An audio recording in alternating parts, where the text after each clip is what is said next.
क्या कहना चाहिए? एगो वाकया आपको सुनाते हैं कि कुरान ने कितनों को बदल दिया, कितने दिलों को बदल दिया। एक कारी बासिक साहब गुजरे मिस्र में।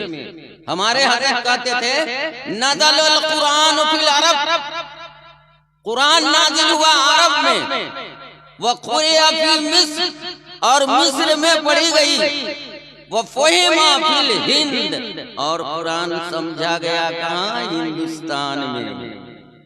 कितने बड़े समझदार हैं। सन 300 हिजरी में जामा अज़हर कायम हुआ था, आज भी मौजूद है, और आपका दारुल उलूम भी कायम है, जिनसे बड़े बड़े अकाबिरीन ने किताबें पढ़ी थी। ऐसा वो मदरसा है मिस्र का जामे अज़हर, काहिरा में है, काहिरा शहर। वो दारुल उलूम देवबंद के सामने 0.0। क्यों?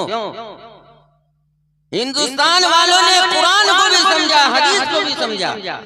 आपने क्या समझा? हमने क्या समझा? कुछ नहीं समझा। मुसलमान दर गोर व मुसलमानी दर किताब।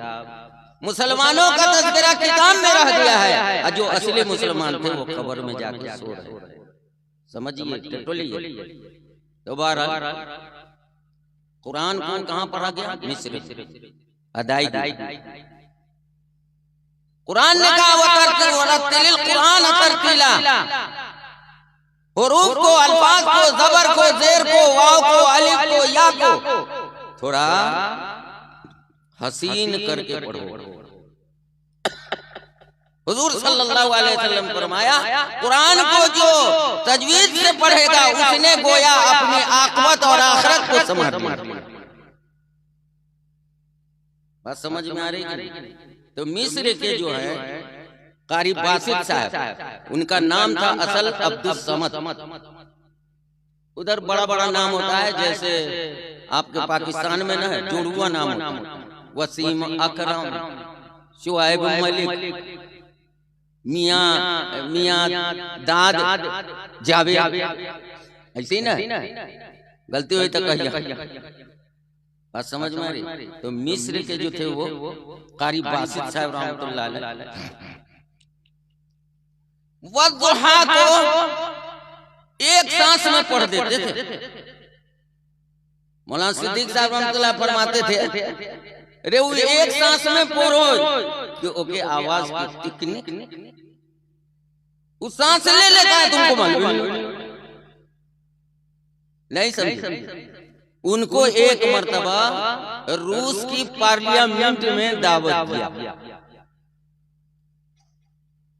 पार्लियामेंट जानो? अरे तोरा जो है वो पार्लियामेंट है दिल्ली में, पार्लियामेंट है ना कोई। तो उसी तरीके से रूस वाला न वो अल्लाह को मानता है न अल्लाह की दुनिया को मानता है। कहता है इस दुनिया को और आसमान को अल्लाह ने पैदा किया। जैसे दुबरी जम जाती है जमीन पर, वैसे ही ये दुनिया जम गई, यानी अल्लाह को नहीं मानता। ये बात हम इसलिए कह रहे हैं कि आपको पता लगे कि इस मुर्तद बददीन दिल को देखिए अल्लाह से इनकार है। तो कारी बासित साहब आए अपने एक साथ लाए एक आदमी को, जैसे हमारे यहाँ मौलवी वदूद है ना, मौलवी वदूद हमारे साथ हर जगह रहो। बात समझ में आई कि नहीं आई? हम कहते हैं कि तू खाली हमारे साथ रह, हम तकरीर करबो, हम खलियो न खलियो, तू खा के पारी उतना हुआ है। पार्लियामेंट शुरू हुआ, कहा कि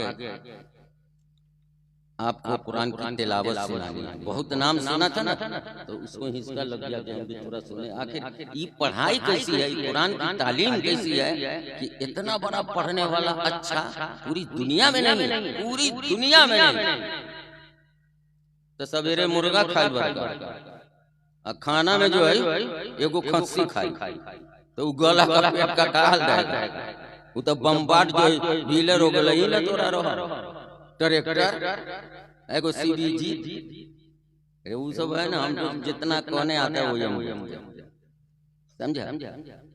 हम सब बाप जन्म में देखा था, बुढ़ापे में देखते।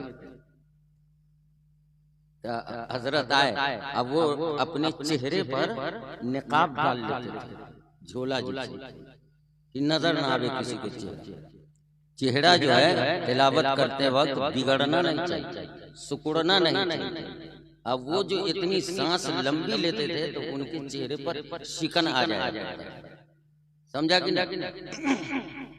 तो हजरत क्या पढ़े वो तो हमको मालूम नहीं है, लेकिन अक्सर वद्दुहा वल्लैलि इज़ा सजा वो पढ़ा करते थे। आम जैसे वहाँ आए थे दारुल उलूम देवबंद में, वो जो जलसा था 100 साल जलसा, जैसे कनवा में हुआ, तो वो आते थे तो ऐसे कान पर औंरी रखते थे, ऐसे न कव्वाल सब होता है, कव्वाल सब होता है। अब जैसे हम लोग बचपने में आला सुने थे तो आला वाला क्या करते थे, एको काहे किया जाता है, अजान में उंगली काहे दी जाती है? हुजूर सल्लल्लाहु अलैहि वसल्लम फरमाया उंगलियां जब कान में करोगे तो तुम्हारी आवाज जो है ऑटोमेटिक तेज हो जाएगी, इतने जान, समझा? तो शायर सब कव्वाल से वही ना कहता है, 3 बेर चिल्लाता है। हजरत ने जो चिल्लाया तो ऐसे कान पर उंगली रखा, ऐसे दोनों हाथ में टेक लगा करके, तो कुर्सी का बैलेंस ठीक ना। अऊज़ु बिल्लाहि मिनश शैतानिर रजीम।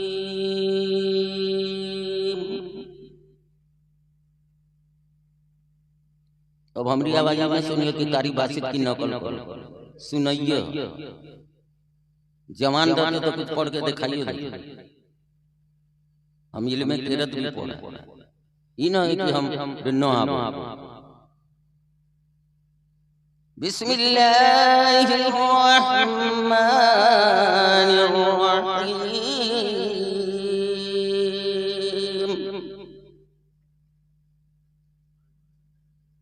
अऊज़ु बिल्लाहि मिनश शैतानिर रजीम। बिस्मिल्लाहिर रहमानिर रहीम।